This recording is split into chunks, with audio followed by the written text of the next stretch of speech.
por gentileza da TV Vila Velha, a TV que a gente vê, tem sido possível visitar seus lares, divulgando mensagem da quarta dimensão. Disse Paulo aos Filipenses: trata-se de conhecer ao Cristo e a sua ressurreição, a fim de chegar, se possível, à ressurreição dentre os mortos. Usando o termo "se possível", Paulo confessa incerteza quanto ao seu futuro espiritual. Vejam só, mais do que ninguém, ele conhecia o seu passado. Embora se esforçasse para alcançar dito prêmio, ele não disfarçava apreensões sobre violências que praticara em nome da religião. Valerá compararmos pregadores atuais com Paulo. Estes garantem o paraíso para multidões, ao vivo e a cores, na TV, sem ficar vermelho, sem ter o rubor das faces. Bons amigos nos ajudam no aspecto técnico da divulgação. O restante é tarefa voluntária. Se cada tarefeiro fizer sua parte, resultará ótimo som e imagem perfeita. Este será o assunto de hoje. Pacificador é nome de anjo. Jiddu Krishnamurti, conhecido pensador hindu, escreveu: somos todos responsáveis pela guerra. Ela é trazida para nós pelo nosso pensar, sentir e agir. Nosso desempenho nas relações profissionais, sociais e religiosas é projetado no mundo. O que nós somos, o mundo é. A divisão dos homens aprofundou diferenças. Minha sigla é melhor que a sua, proclamam estes e aqueles. O partidarismo produziu paixões inconciliáveis. A empolgação levanta grupos incapazes de ouvir ponderações. Eles se tornam fanáticos e compulsivos. Embora sem guerras declaradas, o pensar e o agir desperta conflitos no cotidiano. A cooperação se perde na competição. No Natal, as crianças recebem miniaturas de armas e engenhos bélicos. Filmes de perseguições, assaltos e morticínios ocupam lugares onde cabem exemplos formadores de caráter. Menores de idade assistem cenas de violência explícita. Este conjunto de insanidade coletiva mantém vivo os rumores de iminente conflito. Matérias proibidas para menores de 18 anos são exibidas, sem cortes, para meninos e meninas com metade desta idade. Embora nenhuma pessoa normal deseje conflitos conscientemente, seus pensamentos favorecem a implantação. Repetimos a opinião de Krishnamurti: o que somos, o mundo é. Alguém naturalmente ficará sugerindo: o mais cedo será levarmos nossos filhos para escutar pregadores nas igrejas. E lá se vai a família inteira ao encontro do que consideram oásis. As crianças são orientadas a se manter quietinhas e atenciosas às palavras do pregador, que os adultos dizem, inspirados pelo Espírito Santo. De repente, pais e filhos se assustam. Pregador exalta sujeito chamado Davi, que acertou a testa de outro chamado Golias. Apesar de grande e forte, o gigante Golias tomba. E só depois da queda o pequeno assassino se aproxima cauteloso e lhe corta o pescoço. Pais e filhos ficam horrorizados com a descrição do religioso, satisfeito e recompensado com o sucesso do discurso. Todos esperavam condenação da morte do gigante Golias, mas o que escutaram foi exaltação do assassino. A honra dos exércitos de Saul tinha que ser recuperada, disse o pregador eufórico. E o futuro do rei Davi foi autor da gloriosa façanha. Salve, salve Davi, matador de Golias, gritou o pregador. Ele esqueceu a violação do decálogo. Mas isto é apenas detalhe, exclamou o pregador. A morte de Golias é mais importante que os preceitos, exclamou o pregador com cinismo estampado nas faces.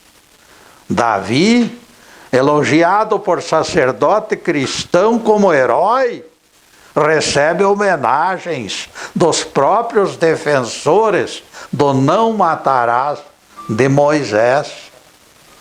Para os teólogos, coerência pouco importa. Vejam que os 10 mandamentos ordenam: não matarás, proibido no decálogo e louvado quando conveniente, porque quando não é conveniente eles não levam em conta. Para os galalaus de afirmações levianas, o moço Davi, ainda não corrompido depois de avaliado segundo o coração de Deus, virou santo. Davi, um novo santo.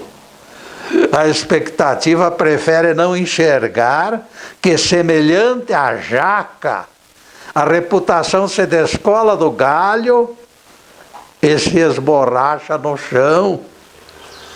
A reputação de Davi caiu do galho, amigos, mas o exemplo ainda repercute pela ação de pregadores cristãos. Os 10 mandamentos não modificaram a curva da violência. Isso se encontra entre razões que levaram Jesus a decretar sua invalidade quando disse: levanta-te, toma o teu leito e caminha. Para o homem curado há poucas horas, aquilo não foi trabalho fácil, não, foi trabalho pesado. A morte de qualquer outra criatura é proibida na Bíblia. A morte de Golias, ao contrário, em plena vigência da não violência de Jesus, rende ladainhas intermináveis de elogios a Davi. Onde aquele sujeitinho chamado Davi foi buscar imunidades para assassinar Golias e violar o decálogo? Será que o próprio Jeová, que escreveu o preceito com os próprios dedos, terá voltado atrás no que concerne à natureza do crime? Estaria Davi com alguma autorização escondida na manga? Aquele casal e aquela criança saíram da igreja onde buscavam paz, paradoxalmente alimentando pensamentos confusos e nada edificantes. Tudo ficou como dantes no quartel de Abrantes. A aflição subiu ainda mais. Homicídios continuam acontecendo em escala cada vez maior. O exemplo vem de cima. Infelizmente, o exemplo vem de quem não tem o direito de pregar violência. Devotos ainda não perceberam que o cerne do tecido social e religioso sugere e estimula a violência. Será necessária a reforma estrutural, pontificam os especialistas. Neste ponto, todavia, se entredevoram inúmeras correntes em vozes alteradas, puxando brasa para sua sardinha. Se todos almejam guerra, seria melhor usá-la no extermínio de suas próprias raízes, usar a guerra contra a própria guerra. Não fossem 1000 preconceitos e adeptos insensatos, e poderíamos localizar seu rastro nos descaminhos das próprias religiões. Faltam líderes autênticos para excluir raízes da violência mosaica. Será preciso informá-los que estão lutando contra Deus. Quando assassinos são exaltados, o crime compensa, amigos. E neste ponto, nós vamos fazer a primeira interrupção do programa para os comerciais do canal. Mas é um instantinho só. Daqui a pouco estaremos de volta. Obrigado.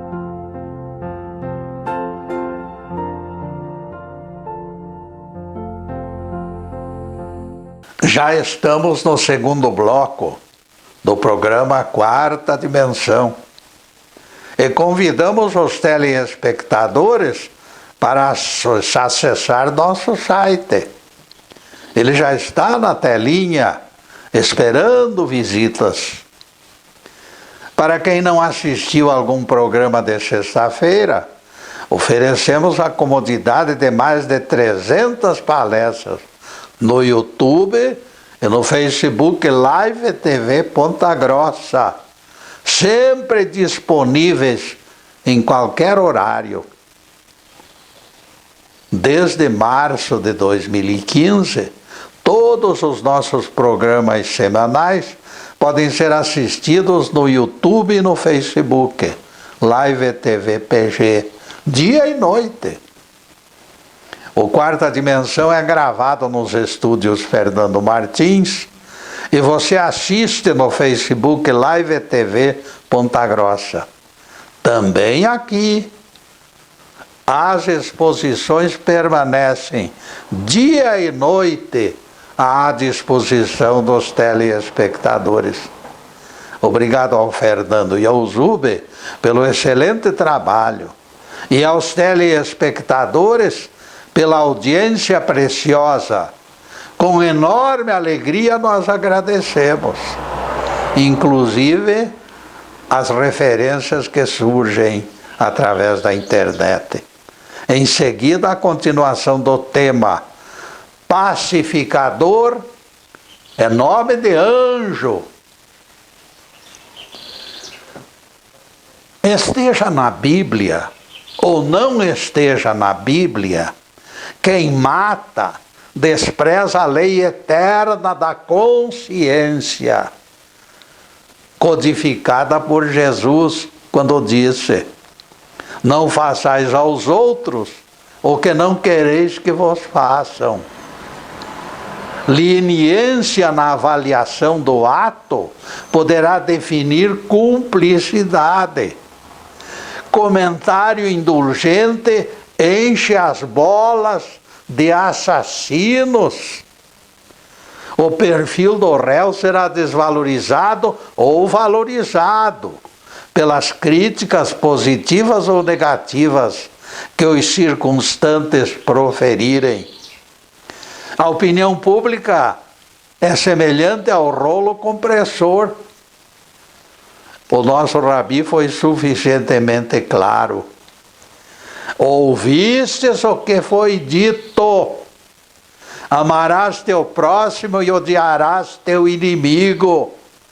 Eu, porém, vos digo: amai aos vossos inimigos e orai pelos que vos perseguem, para que vos torneis filhos do vosso Pai Celestial. Mateus 5, versículos 43 e 45. É Jesus falando, minha gente. Como pode pregador a serviço deste santo homem, chamado Jesus, elogiar Davi pelo crime? Só faltou alguém dizer: hoje você foi salvo, Davi, por ter matado Golias. Só falta isso. Esta cultura horrorosa espalhada pelos púlpitos define o anticristo. Crianças escutam esses que se dizem homens de Deus, elogiando criminosos, e eles ficarão marcados pela dúvida. As crianças crescerão com imagens distorcidas na memória. Se aquela autoridade exalta o matador de Golias, o bandido deve ter feito algo bom. O exemplo divulgado alimentará na criança o péssimo costume de resolver tudo pela força. O crime do gigante filisteu foi desafiar o exército de Israel, aceitar as bravatas de Golias como atenuante de crime é procedimento inaceitável. Se provocação fosse motivo para o homicídio, o sermão da montanha já teria se tornado inválido. A cena pouco recomendável do elogio do rei Davi, ao rei Davi permanecerá na memória das crianças para o resto da vida. Será preciso muita persuasão para mudar esta cultura do crime. Existem defensores da chamada Bíblia infalível de capa a capa, que ainda acrescentam na Bíblia a capacidade de ensinar. A Bíblia ensina, dizem eles. Elias matando 450 sacerdotes de Baal está na lista de lições heróicas que edifica o homem perfeito. Tudo que se encontra na Bíblia é santo, conforme irresponsáveis.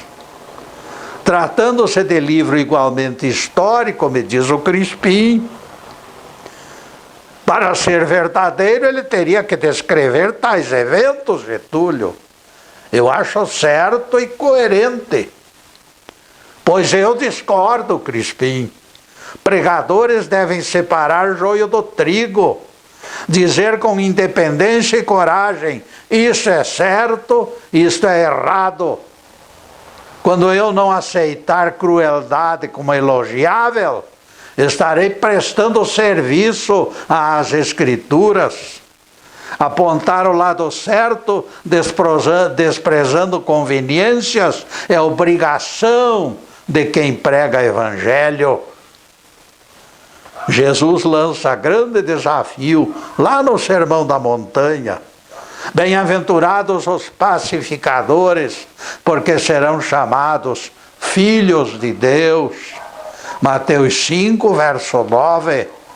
Isto mostra a incoerência dos que louvam Elias pela morte de 450 sacerdotes. Elogiar o profeta Elias neste ponto será negar o mestre perdoador, amigos. Facções religiosas erguem bandeiras de salvação para atrair prosélitos, e aquele casal e aquela criança que falamos há pouco se aproximam deste novo porto. Eles estão em busca da verdade. Vocês vieram a tempo, afirma o guardião que os recebe na porta, porque a hora é chegada. Nossa religião é a última chance. Daqui para frente ninguém se salvará. Os ímpios serão lançados no inferno e vão torrar pelos séculos e milênios num tormento sem fim. Aquele casal e aquela criança que descrevemos, outra vez se afastam assustados da presença deste Deus colérico e vingativo, porque quem deixa alguém eternamente sofrendo só pode ser alguém colérico e perigoso. Lançar seres humanos na fogueira do inferno, será isto adequado ao perfil da divindade misericordiosa? Na região de Burma, certa vez, Gayatri injuriou Buda. Eu sei que o Senhor restitui sempre o bem, mesmo quando molestado. A seguir, extravasando acesso de cólera, ele desfiou mais 7 ofensas gravíssimas contra Buda. Quando faltaram argumentos para que continuasse, o Gautama Buda perguntou-lhe: se alguém recusa presente que outro lhe oferece, para quem fica o presente doado? E o Gayatri lhe disse: que seja devolvido ao ofertante, uai. Pois bem, filho, eu não recebo tuas injúrias e as devolvo para que possas guardá-las em teu embornal.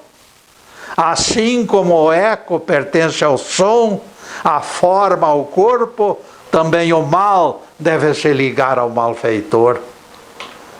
Aquele ser humano de péssima educação perdeu a voz diante da esplêndida lição recebida. E o Senhor Buda rematou suas impressões sobre ele. O malvado que injuria aleatoriamente o próximo assemelha-se ao que cospe na direção do céu e recebe no rosto de volta o que cuspiu. O ofensor deveras envergonhado pelo enfrentamento se transferiu para outra cidade, mudou de região até. Tempos depois, ele voltou arrependido e Buda o acolheu sorridente. Aquela criatura que eu injuriara inúmeras vezes, então lhe perguntou: Senhor, como explicar a sede que eu tenho de prevalecer sobre os outros, de vencê-los, de estar sempre guerreando? Como explicar esse desejo insano que me força a violentar os outros com palavras e acusações? E o Buda lhe disse: o desejo de predomínio sobre os demais e de vitória na guerra são sintomas de enfermidade espiritual.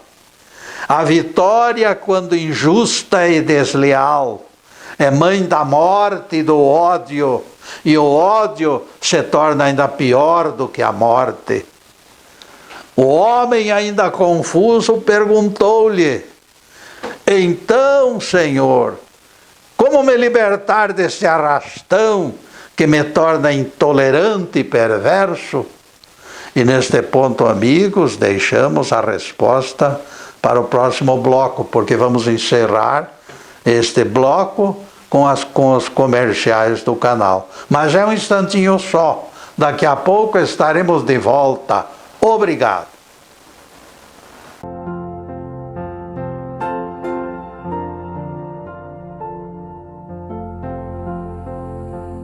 Estamos voltando com o programa Quarta Dimensão, terceiro bloco. Jesus disse: se alguém deseja me seguir, negue-se a si mesmo, tome a sua cruz e me siga. Lucas 9, versículo 23. Vocês já devem ter notado que este texto elimina a salvação grátis, sem esforços. Para seguir Jesus, temos que carregar uma cruz. Primeiro negar nossa importância, depois envergar o madeiro das provações redentoras e seguir viagem. Se tudo fosse fácil, como dizem alguns, Jesus não recomendaria carregar cruz, porque cruz é símbolo de sofrimento. Ele teria dito, de Jesus, diria: já fiz o sacrifício para vocês, por vocês, tudo está pago na cruz. Mas ele não disse isto, ao contrário, ordenou que cada vivente carregasse sua cruz pessoal e o seguisse com fé e esperança. O próprio batismo é aquele das provas redentoras, o batismo de fogo. Este realmente é o caminho de salvação. Agora nosso tema: pacificador é nome de anjo. Então voltamos à história de Buda, quando ele respondeu ao consulente.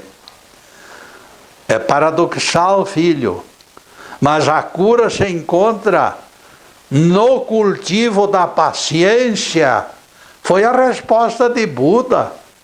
Mesmo agredido, reforce o perdão, considerando o agressor como criança doente.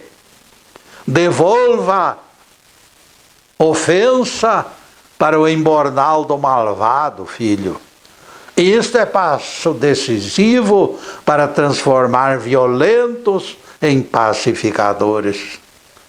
Se alguém se propõe a apartar dois nécios que estão brigando na rua, antes de assumir a tarefa, você deverá ficar livre da própria impaciência.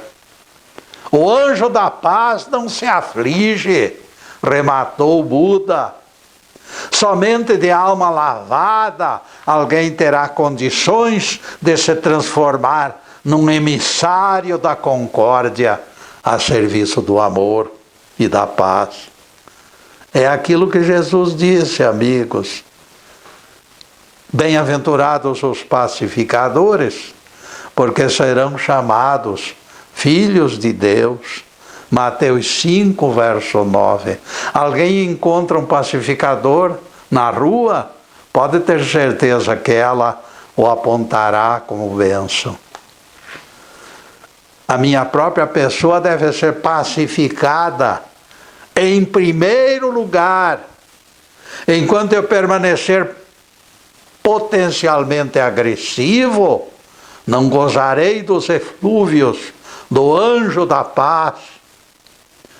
Enquanto pregadores do Evangelho persistirem elogiando violência de personagens bíblicos, será impossível mudar os rumos da segurança pública. A impotência dos pacificadores continuará. A incoerência de louvar o crime vem sendo patrocinada em redes nacionais de televisão. Carreguei a figura venerável do Buda para dentro da minha pregação, exatamente como desafio aos formadores de opiniões erradas. Buda sempre ensinou o heroísmo de sofrer sem causar sofrimento, de morrer sem o desejo de matar. Acima de tudo, Buda exemplificou a serena paciência dos orientais. Alguém dentre os telespectadores, naturalmente, se encontra incomodado de nossas andanças fora da religião cristã. Por que cargas d'água o Getúlio está nos falando de Buda? Ora, amigos, A introdução de Buda é reforço à não violência e um reforço poderoso. Eu queria ressaltar a tese, mostrando que os grandes timoneiros da fé têm sido unânimes na condenação da violência. Seja física ou através de palavras, a agressão deveria ser considerada ato desprezível. E neste ponto, pregadores autênticos concordam. A compaixão caracteriza os bons. Crônicas antigas narram um episódio acontecido com Maomé, quando voltava de sua costumeira prédica, velhinha, todos os dias se atravessava em sua frente e se atirava aos seus pés, implorando um lugar no paraíso. Ela queria ir para o céu. Aquela cena diária foi irritando o profeta, até que numa das ocasiões ele não aguentou mais e disse: megera como tu jamais entrará no céu. Ele disse tais palavras num repente, e de imediato ele sentiu pena da pobrezinha. A mulher se desfez em pranto e Maomé reconheceu sua crueldade.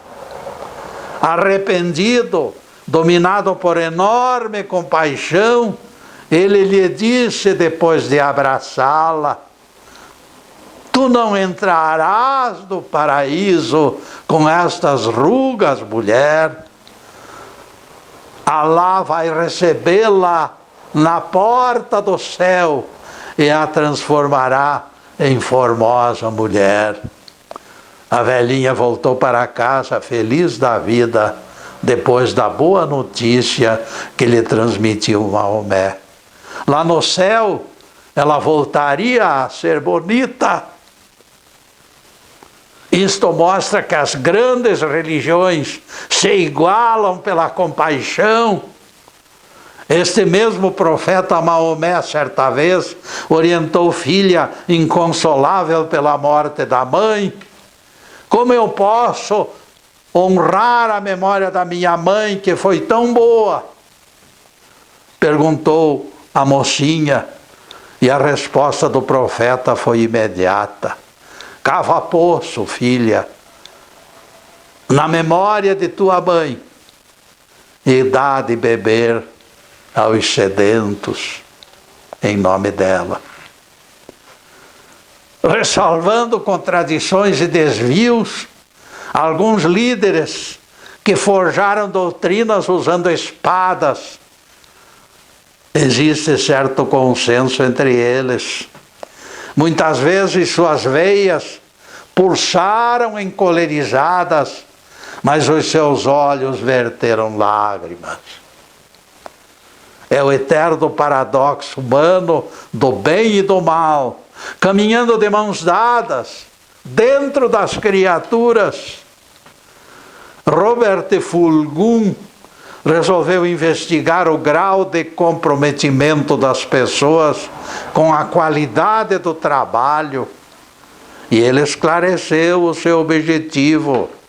Ganhar a vida não deve ser o mesmo que interagir em atividades publicamente úteis. Ele queria avaliar até que ponto as pessoas tinham consciência do volume de benefícios que produziam. Será que o meu trabalho estará contribuindo para diminuir as tensões e pacificar os ânimos?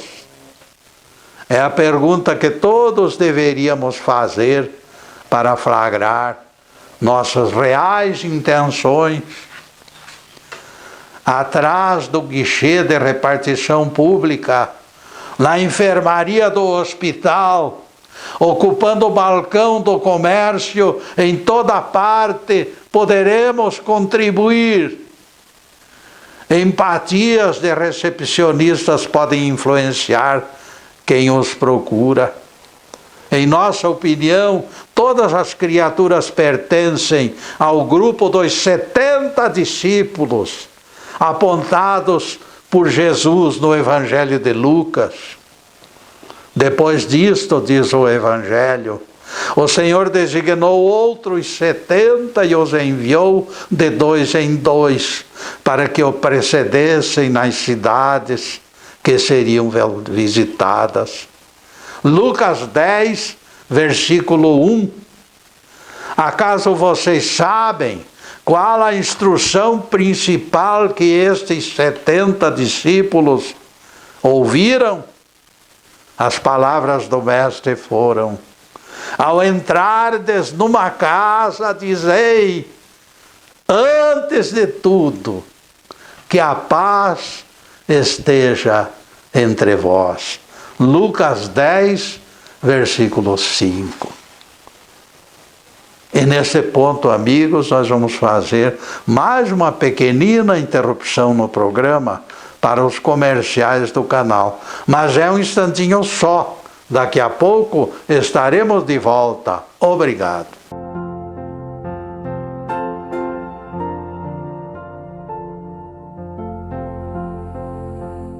E atingimos o último bloco do programa Quarta Dimensão. E avisamos, ninguém esqueça este encontro semanal das sextas-feiras, a partir das 15h30 na TV Vila Velha. Já se tornou costume nas tardes de sextas o estudo de assunto do Evangelho ou da Bíblia, sem algemas. Na próxima semana apresentaremos outro tema de grande interesse. Em seguida, os últimos questionamentos sobre o assunto em estudo. Pacificador é nome de anjo.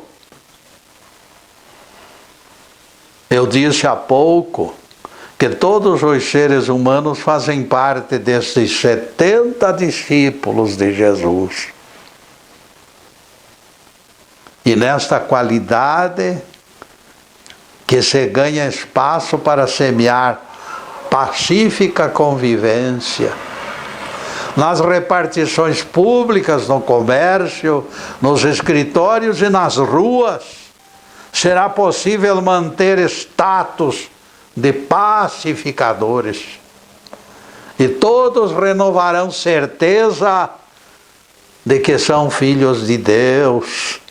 Entenderão isto. É o Sermão da Montanha quem garante.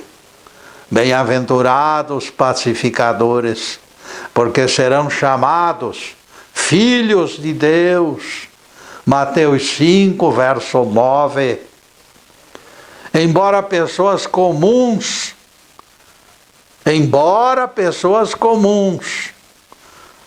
todos são responsáveis pela paz. Os direitistas perfilhados no juízo final, uma grande parte deles envergará o uniforme de pacificadores e através deles serão identificados. Foi nesta linha que Robert Fulghum tomou a iniciativa da pesquisa. E as dificuldades apareceram.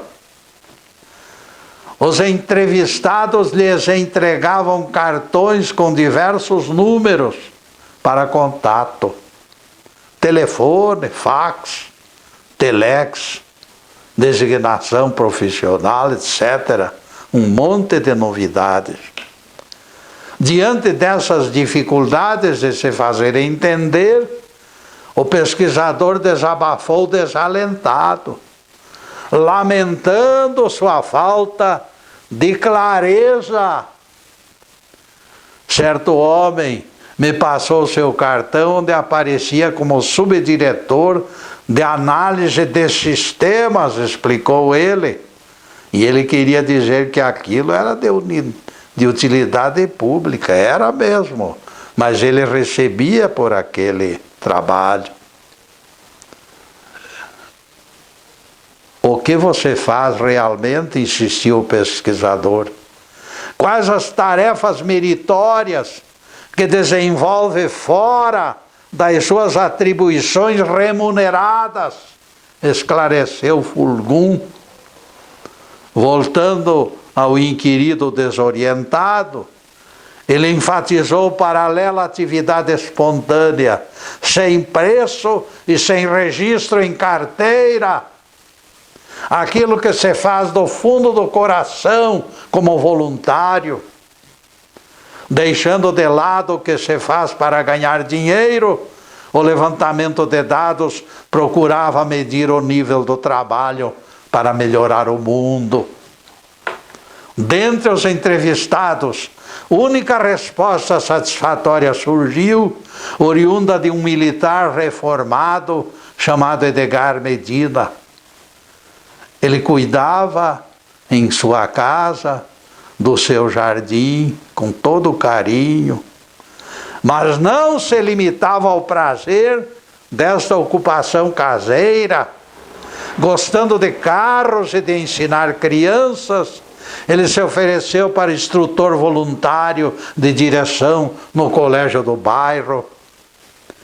Os adolescentes o chamam carinhosamente de amigão e craque do volante. Para retribuir a confiança, ele se empenha cada vez mais em servir o mais direito possível. Então o senhor é alguém que ensina a dirigir? Interrogou um visitante. Pelo menos esta é a forma mais adequada de explicar o que faço, respondeu ele modestamente, esquecendo tudo mais. Mas aquele homem extrapolava o seu currículo. Sem presunção, ele assumira também a nobre tarefa de ajudar os rapazes e as moças a pensarem com seriedade em suas vidas. Ensinar a dirigir carros era apenas a metade do seu potencial. Seus alunos lhes traziam problemas sobre sexo, álcool, drogas e dinheiro, com liberdade proibida no círculo das famílias. Muitas famílias não deixam sequer iniciar um argumento desse tipo. Alguém curioso insistiu: mas afinal, o que é que o Senhor lhes fala durante essas lições? Falo que a carteira de motorista pode ser arma e o carro uma expressão nova de perigo. Aponto-lhes a responsabilidade e escuto a descrição dos seus sonhos e esperanças e também dos seus temores. Eles me falam de planos e me interrogam sobre a minha juventude, como foi.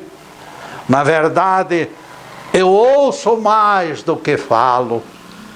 Através da sábia orientação, rapazes e moças aprendiam, além da forma certa de dirigir carros, também a maneira certa de conduzir suas vidas. E ele rematava as suas lições com um precioso lembrete, meus amigos. Prestem atenção nestas palavras. Viver na boa vida é completamente diferente de viver vida boa. Era a sua frase de todas as tardes, quando encerrava as suas lições. Diante de tantas provas de nobreza da parte daquele ser humano especial, os alunos lhes fizeram pergunta da mesma forma especial: qual será o sentido da vida, professor? Ele pensou algum tempo, depois ele disse: na aldeia de Colimpari, criaram sociedade para a reconciliação. Camponeses atacavam os nazistas com facas de cozinha e foices. Os alemães reagiam e se amontoavam vítimas. Ódio e morte se multiplicavam. Quem seria capaz de liderar a pacificação? Alexandros Papaderos foi a resposta de todos. E que resposta, meus amigos! E ele disse: alhures, juntei cacos e espelho partido, encontrado numa caverna, guardei comigo o maior pedaço. Com surpresa percebi que ele refletia a luz em locais escuros e pude pesquisar grutas e fendas. Alexandros Papaderos, num gesto teatral, tirou da carteira o pedaço de espelho e mostrou para a assembleia. Depois de adulto, percebi que aquilo não era apenas um troféu.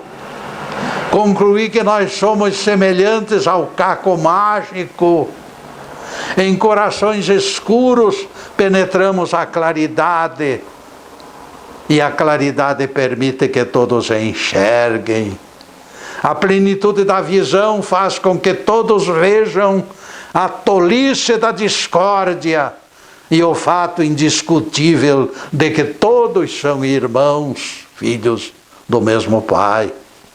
Com esta filosofia, nos moldes do Sermão da Montanha, Alexandros Papaderos conseguiu o milagre esperado por todos.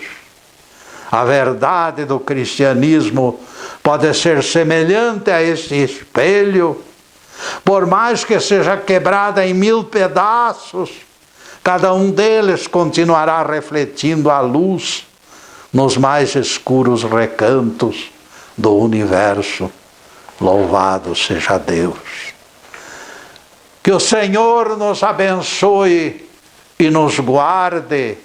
Que o Senhor faça resplandecer o seu rosto sobre nós e tenha misericórdia de nós.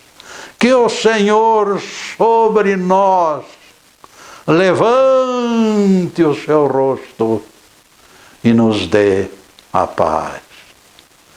Louvado seja o nosso querido Deus Pai.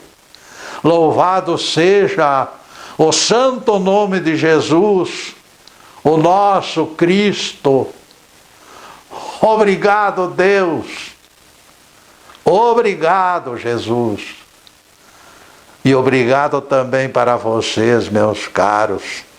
E eu estou vibrando para que todos recebam bênçãos de prosperidade, de saúde, de alegria, de tudo que é bom. Mas acima de tudo, meus amigos, amor no coração. Este é o grande sinal daquele que segue o Mestre nosso Cristo. Muito obrigado, meus amigos, e boa tarde.